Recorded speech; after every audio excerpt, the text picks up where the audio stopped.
As of now, a helicopter has been requested, but they don't know when it's going to arrive. Officials say they don't know what started the fire, but they do believe it was human-caused and an investigation will be underway soon. In Bedford County, Aubrey Hiddema, ABC 13 News. I'm here with Albert Lucas, who during the intermission did an extreme juggling act, and on skates no less. He's also been titled the world's greatest juggler for the 20th century. Now, I've seen a lot of juggling acts, but never on ice skates. What sparked this interest? Well, this is a hybrid called sport juggling. And I think if those two step up, they can make a huge run in this tournament.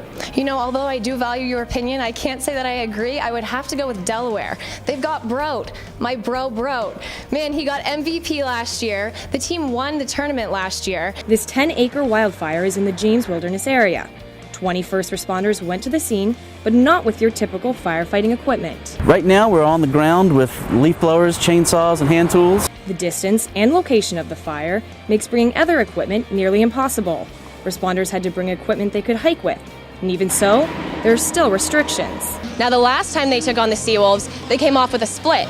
But going into tonight's game, Liberty is currently ranked 10th in the nation, and Stony Brook is ranked 15th, so it should make for a good game. Now, this is actually a makeup game due to the fact that Stony Brook couldn't make the last scheduled date because of Hurricane Sandy. When police arrived at the scene, they realized that his torso had been riddled with gunfire. Now, nearly 9.5 years later, Baltimore police, when investigating an unrelated crime, realized one of the people involved was linked to this cold case. Today, Alex Valerio was in court. Now we're going to send it to Aubrey Hiddema with a special promotion going on tonight.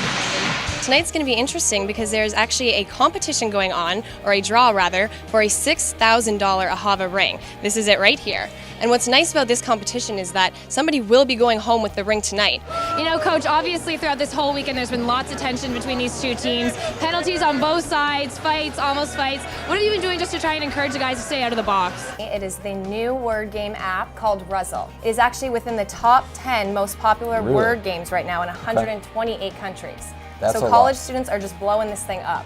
These trunks, decorated individually by parents who volunteered, each with their own theme and style in mind. I had planned on being a clown today, but I have this pumpkin costume, so I figured I would go with the theme. Students don't celebrate the whole day. They still have to go to regular classes in the morning.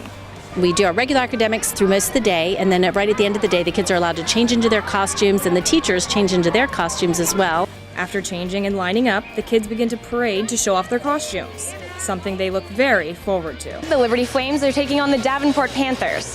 Now, it's kind of interesting because last time they took on the Davenport Panthers at their home rink, the Davenport Panthers won. But then when they went to the Panthers home rink, Liberty won. So it should be interesting to see if this is going to be a reoccurring trend for these two teams. I don't know how they do it. Those look so professional, how they had enough time just this semester. Like, it ended with that last film, The Biggest Regret. Yeah. That left an impression on everyone.